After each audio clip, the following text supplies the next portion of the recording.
welcome back to our podcast. I'm the Disturbed Southern Belle. And I'm the gentleman. On this episode, we're going to be finishing up our, well, not just this episode, but our next two episodes, we're going to be finishing up our series on disturbing creepypastas. I was going to cover Slender Man, but honestly, it's just been done to death, so I picked another one that I just like, and it is called Penpal. And it starts off saying, I grew up living with my mother in a fairly nice neighborhood. There were several wooded areas that surrounded the area near my home, and like most children, I would often spend my free days exploring the forest. But also, like most children, I avoided the area at night as the woods took on a more sinister feel. I noticed that when I lay my head on my pillow at night, I would hear what sounded like my heartbeat in my ear as it lay against the pillow. This sound almost sounded like footsteps, and it would often cause me terror during the night. I told my mom about the sound and how they sounded like footsteps, but she dismissed it as just being my imagination. I persisted that wasn't the case and that I was definitely hearing something, so she relented and blasted my ears out with water using a turkey baster. But sadly, as I expected, this did not help. Something else that was strange that would happen other than hearing the footsteps is that sometimes I'd wake up on the bottom bunk of my bed despite knowing that I had went to sleep on the top bunk. I didn't really think much about it at the time. I figured I'd probably just gotten up during the night and was just kind of half asleep and just kind of climbed back into the bottom bunk and just forgot about it. One night, however, though, something really weird happened. I heard the footsteps, but I was too close to sleep to be fully awakened. Instead of being moved to my bottom bunk, I suddenly started feeling really cold. Like, really cold. I remember opening my eyes and seeing stars. I sat up and saw that I was in the woods, lying on the ground. Near me was what looked like a deflated pool toy that was shaped like a shark. This added a surreal feeling to the situation, and I felt like I was in a dream, but quickly discovered that I was not waking up.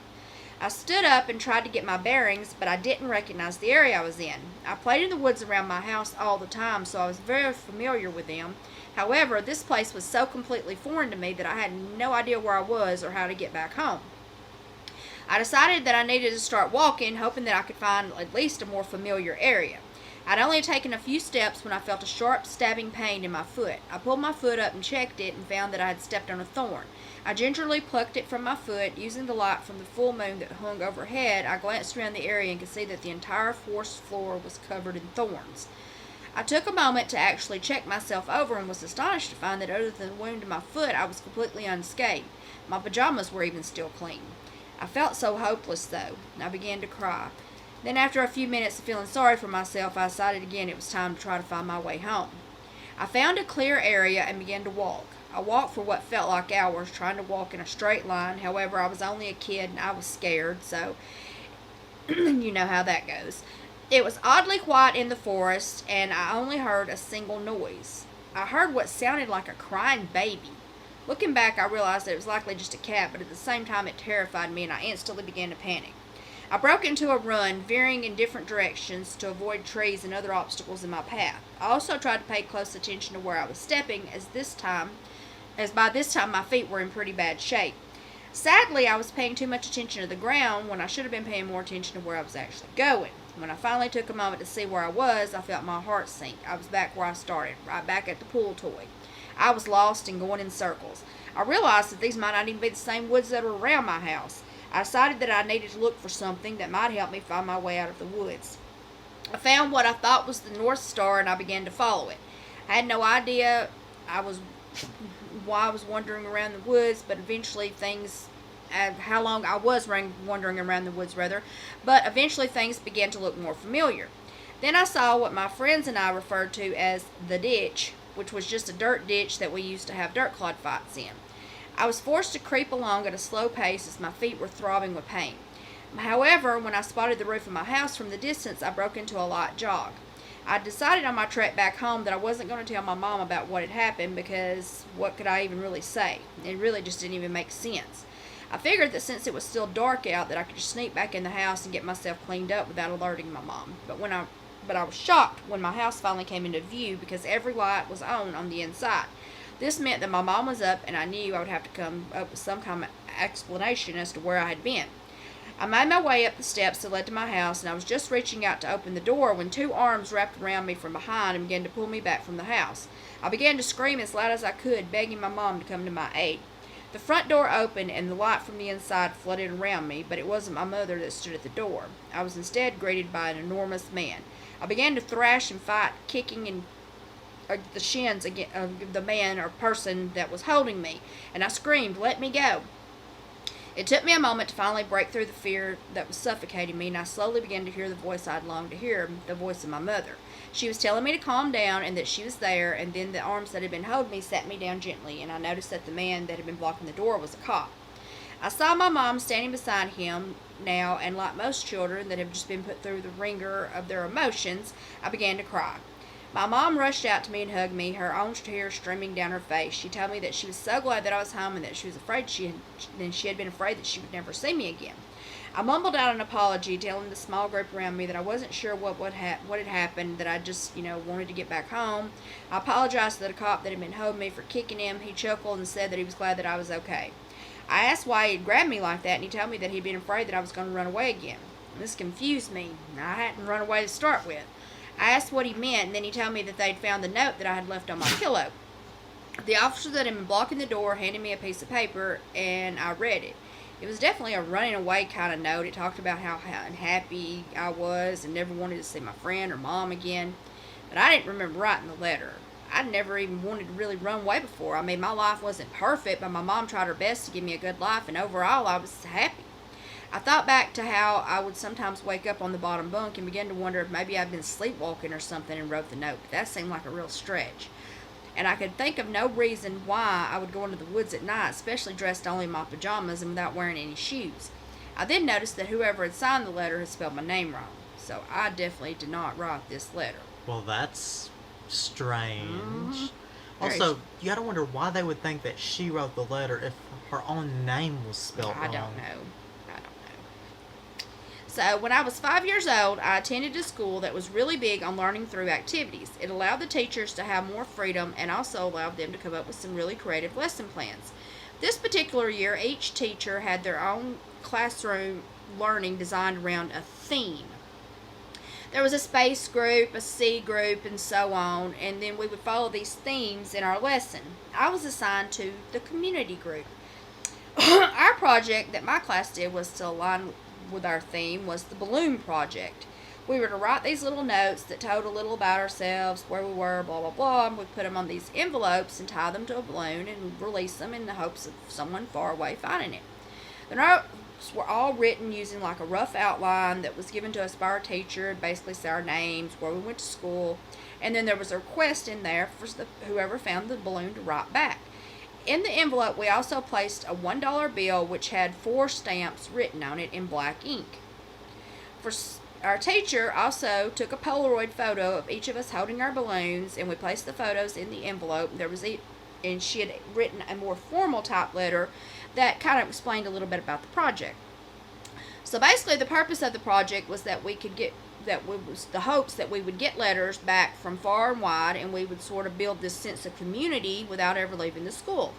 Over the next few weeks, letters started coming in. Most came with photos of landmarks and just traditional street signs, things like that.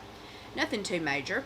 The teacher also had made a map, and she would pin each letter to it so that we could see how far the balloon had gone. It was a really fun idea, as we actually started looking forward to coming to school every day in the hopes that someone had found our balloon and written us a letter.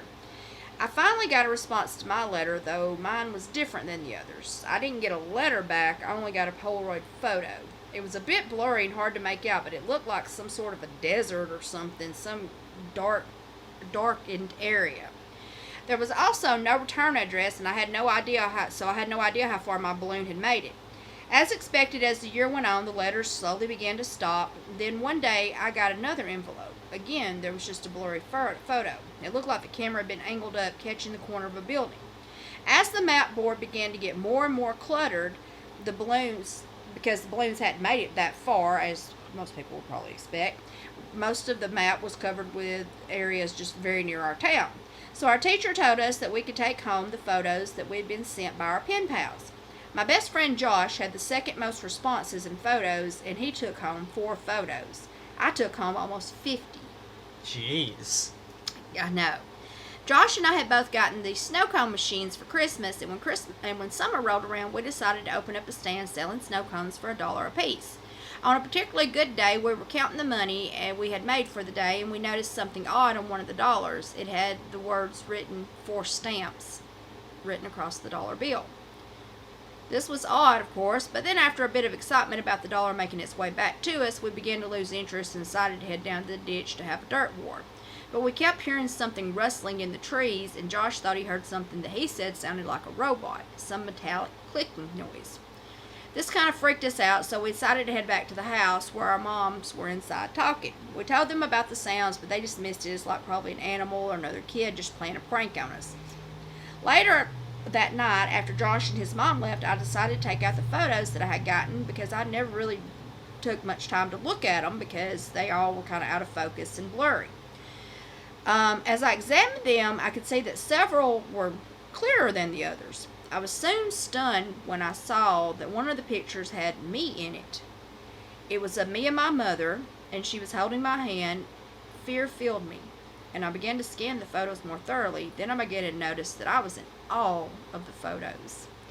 None of them were close shots, and none of them were of just me alone, but I was in every single photo. I might be standing up to the back side, just slightly out of frame, only catch a small portion of my face, but I was in every one of them. The next morning, I decided that I was going to show my mom the photos, so I brought a few into the kitchen and spread them on the table and called her over. As I began to explain what she was looking at, I could see the fear start to build in her eyes. She grabbed the phone and called someone. She then began to pace back and forth with it pressed tightly to her ear as she frantically talked to whoever she had called. While she continued her conversation, I began to fiddle with the mail that was lying on the table. I noticed an odd envelope that had no address on it. I opened it up, and inside there was another photo. It was a much closer shot, and I suddenly realized that this was a photo of me and Josh from yesterday. I showed my mom the photo, who then began to relay the details to the person on the phone. She finally hung up, and I asked who she had been talking to, and she told me the police. The cops came over and talked with us, but nothing much happened, as there was really no postmark on the letter, so they didn't really have much to go on. Later that summer, I got really into climbing trees and even made it a game to see how quickly I could climb up. During one of my speed runs, I misjudged the strength of a limb and ended up falling from about 15 feet and broke my arm. My mom felt bad for me and ended up getting me a kitten, hoping to brighten my mood. And as soon as she set him down, he had crawled into an empty box that was sitting near the garbage can, so I ended up naming him Boxes. Was why wouldn't we? He was to be an inside cat, but he would sometimes escape. My mom had him declawed so that he wouldn't destroy the furniture, which was another reason we tried to make sure he didn't get out. We would normally give him a can of tuna to lure him back in, and he soon learned to come running any time he heard the can opener. The last time that he escaped was the last day we were at our house. We were going to move and had everything packed up. During the chaos of loading up boxes and packing up, the cat had gotten out and headed under the house. My mom was able to crawl under and find him, though when she emerged with him, she had a kind of scared look on her face. Originally, we were not supposed to actually move until the end of the week into our new house, but suddenly my mom called the realtor and told me that we were going to be moving that day. I asked if I could call Josh to say goodbye, but she told me I could call him once we got to our new house. Josh and I managed to stay in contact for a few years despite no longer going to the same school. Our parents would often drive us back and forth so that we could have sleepovers every weekend, and one year for Christmas they had even given us a really nice set of walkie-talkies that were supposed to have big enough range that we could talk to each other whenever we wanted. One weekend when I was around 10, I was staying at Josh's when my mom called to tell me goodnight. I could tell that she was upset, and I asked her what was going on, and she told me that Boxes was missing. I told her not to worry, he always comes back, but this time he didn't. A few weeks later, I was staying at Josh's again, and I began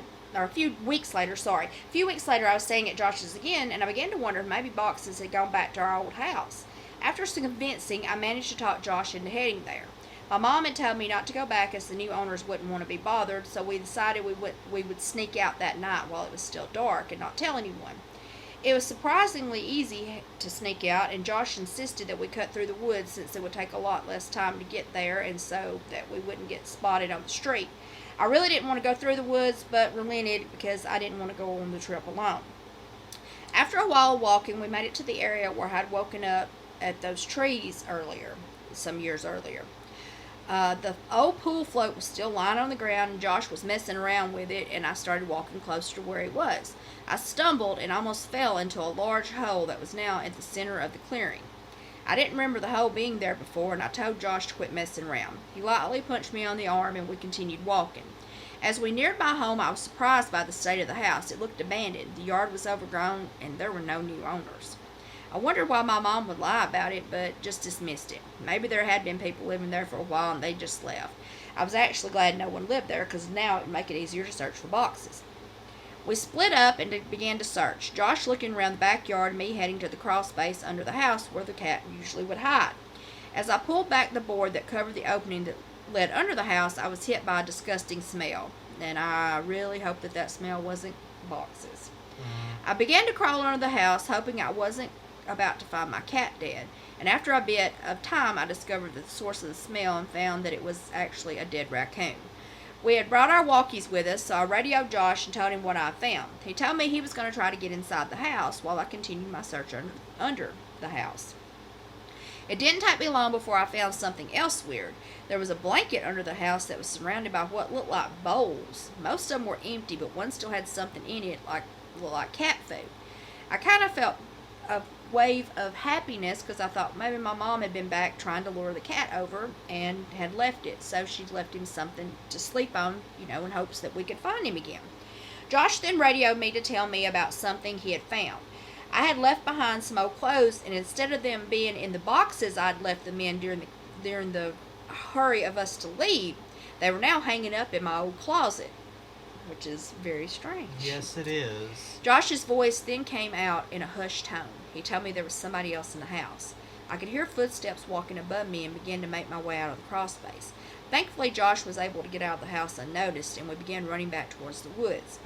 After we had put some distance between us and the house, Josh told me that he had seen a man inside the house, and the man had taken his picture. I felt my stomach drop. We hurried back to Josh's house, and when we calmed down a bit, Josh told me that he had lost his walkie back at the house. He apologized, and I told him, well, there wasn't any way we could do about it now. We finally went to sleep, and the next day when my mom came to get me, I decided to come clean about our trip to the house, and I told her that I was happy that she'd put the food and blanket out for boxes, and that I hadn't been able to find him. She paled and told me that she'd never put anything under the house. I didn't know what to say, and I was completely exhausted, so I headed up to my room and just threw all my stuff down on the bed. My walkie fell off the bed and went underneath, but I was too tired to mess with it. After a few minutes, I laid down and then I dozed off. I was woken sometime during the night by the sound of boxes meowing. I woke up excited, thinking he was back. I began to look around for him, and it only took me a few minutes to discover that the sounds were coming from my walkie. Sadly, he never came home. The next weekend, after our trip to search for boxes, I invited Josh over to my house to spend the night, but he said he wasn't really feeling up to it. After that, we began to see each other less and less. Then on my 12th birthday, my mom threw me a small party and invited Josh and some of the kids from my new school over. Josh was oddly quiet, and I tried several times to strike up a conversation with him, but he had very little to say. I finally asked him what was wrong, and he looked at me and said, "You left." Just then, my mom called us all into the dining room to open my presents. I began by opening up some of the cards that I received. I had gotten, a few. So a couple of them, had a few dollars in them, cards, whatever. Then I found one that didn't have a name on it. I opened it and saw that it had not been signed, and there was a message printed on the inside of the card that had been circled several times. I chuckled and said, "Thanks for the great card, Mom." She looked at me oddly and said that she hadn't given me the card. She took the card and looked around at the kids gathered around, but no one took credit for giving me the card. The message inside of the card simply said, "I love you." My mom chuckled and said, well, at least we now know 2 people love you. And then she gave me a long kiss on the forehead, which made everyone break into laughter. Even Josh was finally smiling. She handed me the present she had gotten me, and I found that it was another set of walkie-talkies. Everyone except Josh was nodding approval, but he just stared at us, his face losing all color. I was happy with the gift, as I had missed not being able to talk to Josh. Josh had walked from the room, and I could see him in the kitchen doorway using the phone. Later, I asked him who he had called, and he said that he wasn't feeling too good and that he'd called his dad to come pick him up. I grabbed one of the walkies and tried to hand it to him, but he just held his hand up in refusal. Feeling awkward, I just thanked him for coming to the party and told him I hope we could see each other again soon. He apologized for leaving early and said that he would try to call more often. The conversation sort of died away as we stood at the front door waiting for his dad to get there. Josh hadn't brought me a gift for my birthday, but I told him it was no big deal. But as we stood there, he got this look on his face like he'd just thought of something. He told me that he knew what he was going to give me for my birthday, and he told me it would take him a little while to get everything together, but he knew that I would love it. I again told him that it was fine, but he insisted. Just then we heard the honking of his dad's car horn outside. He stepped out of the house and onto the porch, pausing for a moment. He then turned back and said, "I think I've been sleepwalking," before leaving. This was the last time I saw Josh. Over the next few weeks, my relationship with my mother became more strained as I began to question her more and more about the weird things that had happened during my childhood. After some time, she began to reveal things that I think she kept quiet, not only to keep me safe, but also so she could hang on to her own mental stability. After Josh disappeared, his parents did everything they could to locate him. The police had been unable to find any real clues, even though they'd received several anonymous calls telling them to check for a connection between Josh's disappearance and a stalking case that had been opened up 6 years earlier. Due to the loss of her child, Josh's mom seemed to lose her grip on reality. She could sometimes be found wandering around calling for Josh, and due to this, Josh's dad had to stop traveling for work. He normally worked in construction, so he was forced to take lower-paying jobs so that he could remain near home. He took any job he could find, mowing lawns, fixing fences, cleaning up building sites, whatever he could find to do. This led to him getting a job helping to clean up the woods near my old neighborhood. They had cleared out several of the trees and were planning on building some new power plant thing there with the transformers and everything. He was to go in and level up the area where the trees and greenery had been removed. It would mean several weeks of work. On his third day on the job, he came across an area that just wouldn't level. No matter what he did, the area remained sunken. He got off his machinery and tried several different tactics. He tried packing more dirt in the depression. Nothing seemed to work. So he got to thinking that it was probably just some kind of a root system underneath there that was causing a weak area in the soil. So he got a shovel and began to dig at the area. He dug down about 3 feet when his shovel suddenly struck something that felt solid in the ground.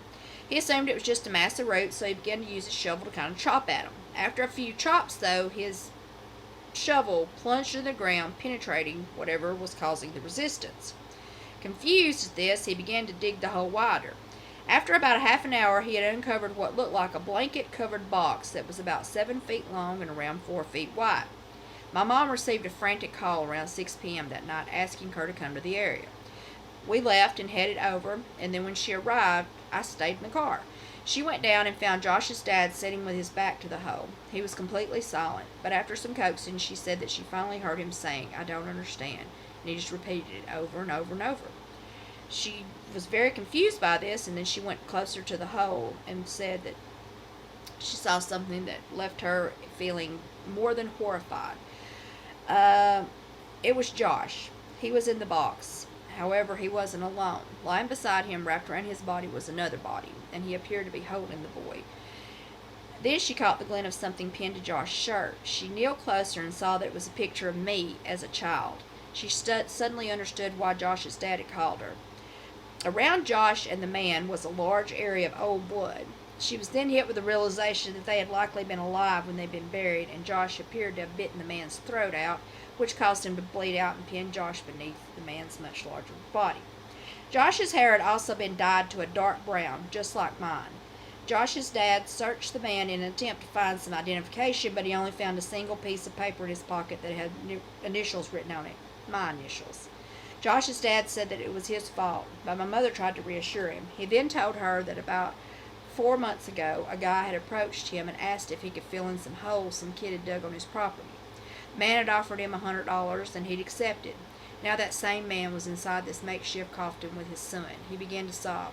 He paid me $100 to bury him with my boy. My mom just stood there in horror, unsure what to say. Josh's dad then said that Josh's final resting place would not be with this monster. It was soon after my mom and I left. As we drove away, I hoped that Josh's parents would finally get some closure. I'm so sorry, Josh. This should never have happened. We were explorers. We were adventurers. We were friends. Jesus Christ. Now, I condensed this story heavily because it is an actually very, very long story. So if you enjoyed it, I would obviously suggest reading the entire story because it is very good. Very sad. Now, granted, very creepy, but it's a good story. And I hope you enjoyed it. We'll have one more segment where we'll be finishing up our Creepypasta series. Don't forget to like, follow, and subscribe. And don't forget to stay disturbed.